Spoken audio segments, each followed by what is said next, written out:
ফ্রোজেনের গল্প, গল্প শুনেও হবে দেখো গো ক্লান্ত মন শান্ত।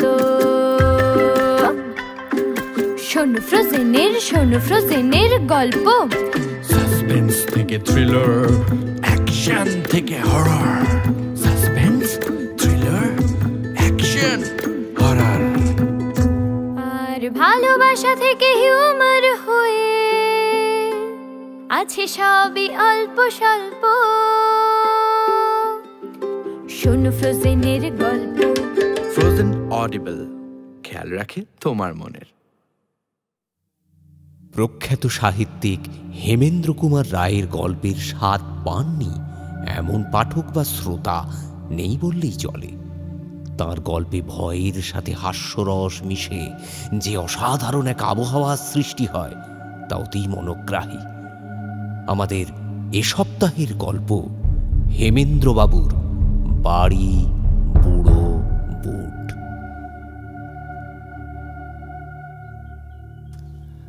বাড়িখানি ভারী ভালো লাগলো।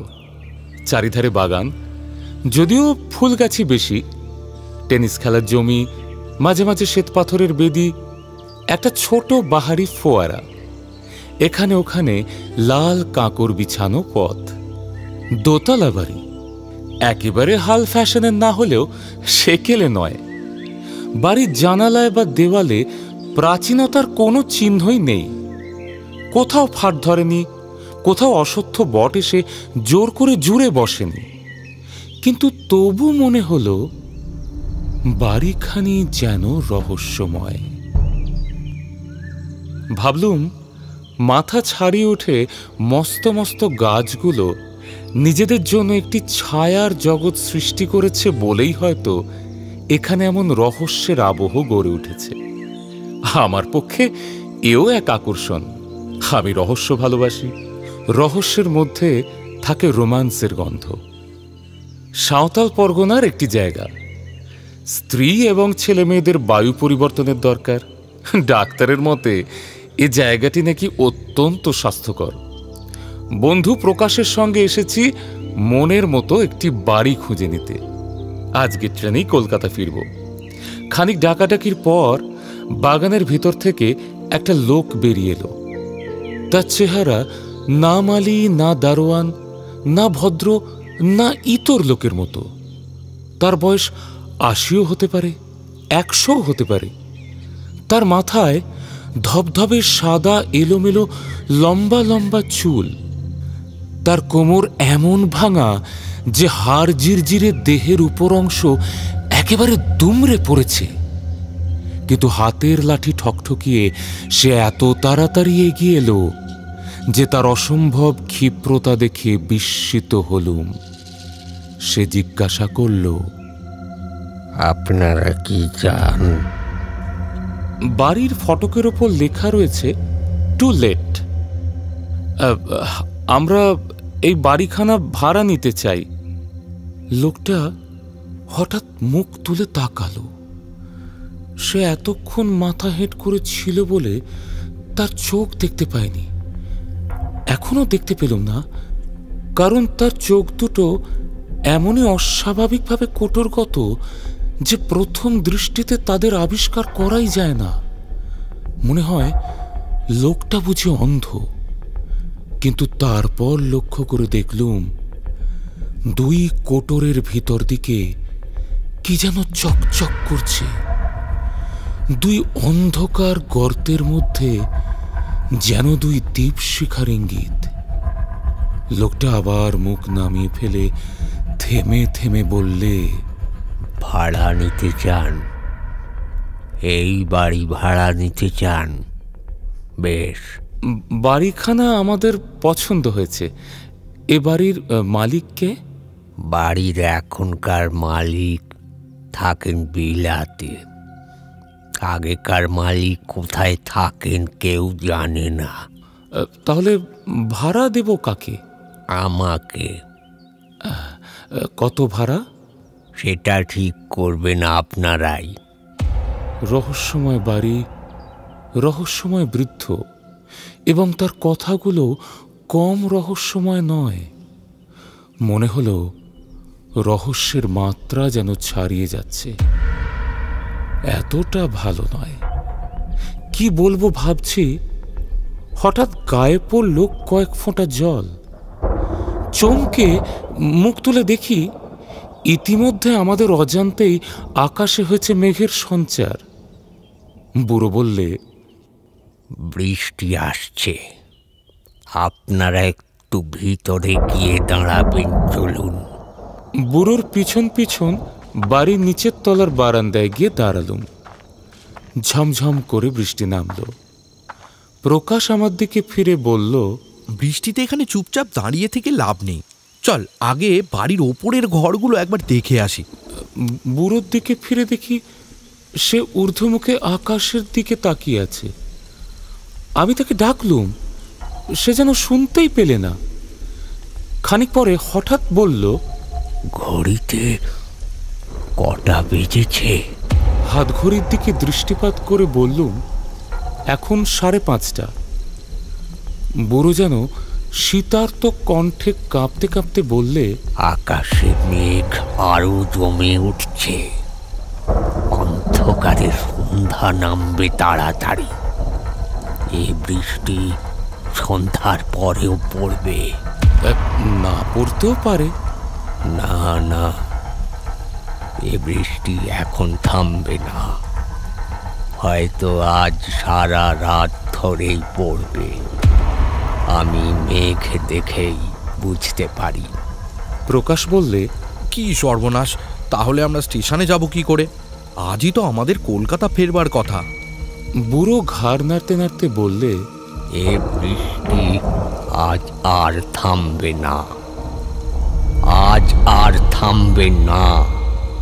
পাহাড় নদী ফুলে উঠবে, মাঠ ভেসে যাবে, পথ ডুবে যাবে। পালাতে চান তো এখনই পালান। সন্ধ্যার পর রাত আসবে, ঝড় উঠবে, বন কাঁদবে। এ বৃষ্টি আজ আর থামবে না, এখনো সময় আছে, এখনই পালিয়ে যান। বুড়োর কথাবার্তার ধরন দেখে রাগ হলো। বিরক্ত কণ্ঠে বললুম, ঠাট্টা রাখো, শোনো, এবারই আজ থেকেই আমি ভাড়া নিচ্ছি। বৃষ্টি না থামে আজ আমরা এখানেই রাত কাটাবো। কত টাকা দিতে হবে বলো? বুড়ো আবার মুখ তুললে। আবার দেখলুম তার চক্ষু কোটরগত 2 দীপশিখার ঝিলিক। দন্তহীন মুখ বেজার করে নীরব হাসি হেসে সে বললে, আজ রাতে এখানে থাকবেন? থাকতে পারবেন? কেন পারবো না? বাড়ির আগের মালিক আজ রাতে এখানে আসবেন। তিনি কোথায় থাকেন কেউ তা জানে না, কিন্তু বৃষ্টির রাতে ঠিক এখানে বেড়াতে আসেন। তাকে দেখলে মানুষ খুশি হয় না। দোতলার হল ঘর তার জন্যে খোলাই থাকে। এক বৃষ্টির রাতে ও ঘরে একটা কাণ্ড হয়েছিল। কি হয়েছিল? রক্তাক্ত কাণ্ড। সন্ধ্যার সময় মালিক ফিরে এলেন, তখন চুপ চুপ করে বৃষ্টি পড়ছে। হাতে তার বন্দুক, পরনে তার শিকারের পোশাক। তারপর? না, সেসব কথা আপনাদের আর শুনে কাজ নেই। কিন্তু সেই দিন থেকে এ বাড়ি খালি। এ বাড়ি কেউ ভাড়া নিতে চায় না।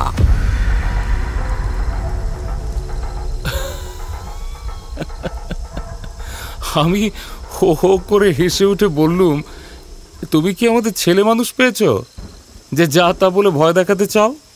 বেশ, তবে তোমরা থাকো, আমি চললুম। কিন্তু সাবধান, সাবধান, সাবধান। বলতে বলতে বুড়ো লাঠি ঠকঠকি অত্যন্ত ক্ষিপ্র পদে আবার বাগানে নেমে অদৃশ্য হয়ে গেল। প্রকাশ বললে, পাগল। আমি বললুম, পাগল নয়, পাজি।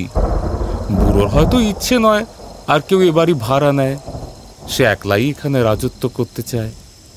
কিন্তু বাইরে যখন ভাড়াপত্র টাঙানো আছে তখন আমাদের ভাবনা কি? চল একবার দোতলার ঘরগুলো দেখে আসি। দোতলার বারান্দায় উঠে দাঁড়ালাম। সেখান থেকে অনেক দূর পর্যন্ত দেখা যায় আরো পুরো, আরো কালো হয়ে উঠছে আকাশের মেঘ, আরো জোরে, আরো ঘন ধারায় পড়ছে বৃষ্টি। সন্ধ্যার আগেই দ্রুত নেমে আসছে সন্ধ্যার অন্ধকার। দূরের ছোট ছোট পাহাড়গুলো ক্রমেই ঝাপসা হয়ে যাচ্ছে। দুই কুল ভাসানো নদীর ছবি আঁকা জল থই থই করা প্রান্তরের মাঝে মাঝে বড় বড় গাছগুলো মাতাল হয়ে টলমল করছে ঝোড়ো বাতাসের দীর্ঘশ্বাসে।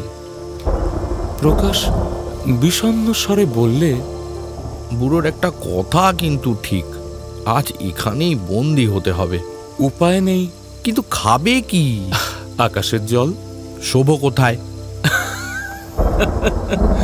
পেছন ফিরে ওই হলঘরটা দেখো, ওর 3টে দরজাই খোলা। এখন যেটুকু আলো আছে তাইতেই দেখা যাচ্ছে। ঘরের ভেতর রয়েছে বড় বড় সোফা, কাউচ আর চেয়ার। দেওয়ালের গায়ে রয়েছে মস্ত মস্ত ছবি আর আয়না। মেঝের উপরে কার্পেট পাতা। আশ্চর্য, এই এমন সাজানো বাড়ি খালি পড়ে আছে। প্রকাশ সন্দেহ ভরা কণ্ঠে বললে, তবে কি বুড়োর কথাগুলো মিথ্যে নয়? এখন কি ভূতের বাড়ি? খেপেছ? তা মানলে বলতে হয় এ বাড়ির আসল ভূত হচ্ছে ওই বুড়োই। কি বিচিত্র! বুড়োর মতন চেহারা আমি কোনো মানুষেরই দেখিনি। অচম্পিতে কানে এলো অপূর্ব এক সঙ্গীত। হারমোনিয়াম বাজিয়ে গান গাইছে যেন কোনো মেয়ে। রবীন্দ্রনাথের গান। গায়কের গলা চমৎকার।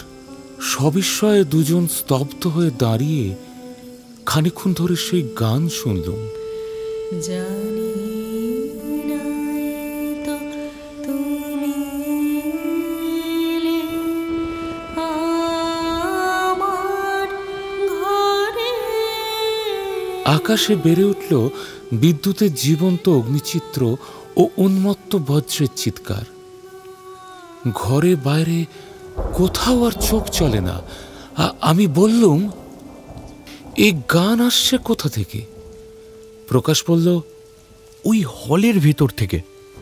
বিদেশে আসছি বলে টর্চ আনতে ভুলিনি। টর্চটা জেলে দুজনেই হলঘরের ভেতর ঢুকলুম। সব আসন খালি। ঘরের ভেতর একটা অর্গান রয়েছে, তার সামনে কেউ নেই। প্রকাশ তবু জোর করেই বললে, যে গাইছে সে ওই ঘরেই আছে। আমি বললাম, অসম্ভব, অন্য কোনো ঘরে কেউ গান গাইছে। প্রকাশ অস্বস্তি ভরা স্বরে বললে, না না না না, গান হচ্ছে এখানেই। যে গাইছে তাকে দেখতে পাচ্ছি না বটে, কিন্তু কিন্তু আমি তার উপস্থিতি অনুভব করতে পারছি। আমার মনে হচ্ছে এই ঘরটা যেন হিমালয়ের বরফ দিয়ে গড়া। উফ, কি ঠান্ডা! এই মানুষের ঘর নয় বন্ধু, এ হচ্ছে মরার ঘর। আমরা তাড়াতাড়ি আবার বাইরে গিয়ে দাঁড়ালুম।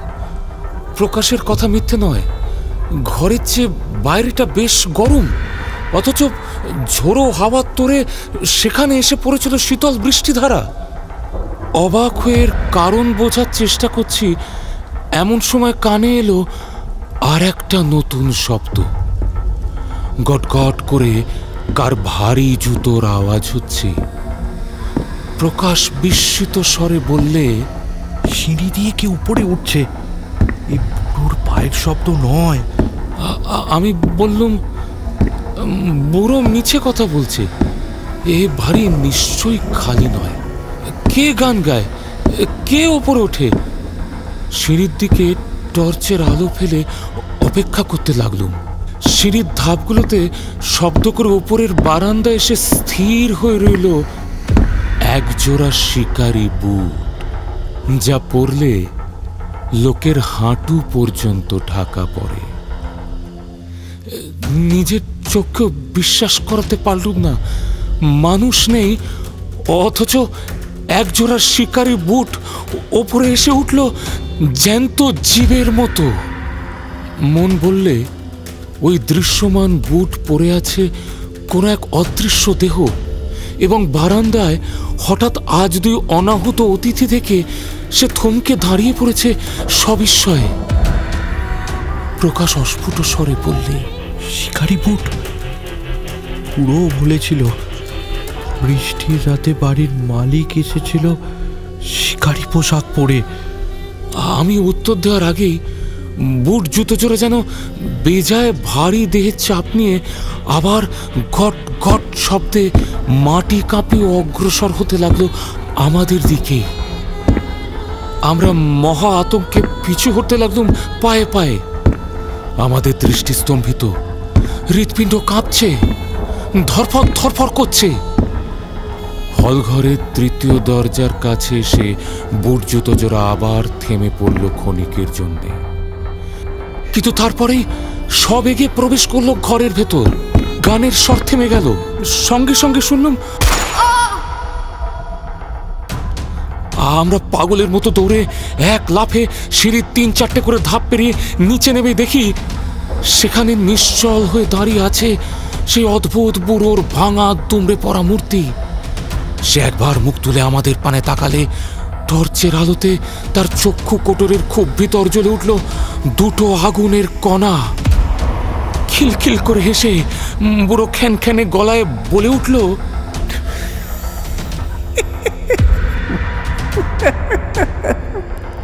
মালিকের সঙ্গে দেখা হলো, মালিকের সঙ্গে দেখা হলো। মালিক মালিক কি বললো? বাড়ি ভাড়া নেবে নাকি? বাড়ি ভাড়া নেবে নাকি? দৌড়তে দৌড়তে বাগান পার হয়ে যখন বাইরে এসে পড়লাম, তখনও সেই ভয়াবহ বুড়োর অপার্থিব হাসির শব্দ থামেনি। বাড়ি ভাড়া নেবে নাকি?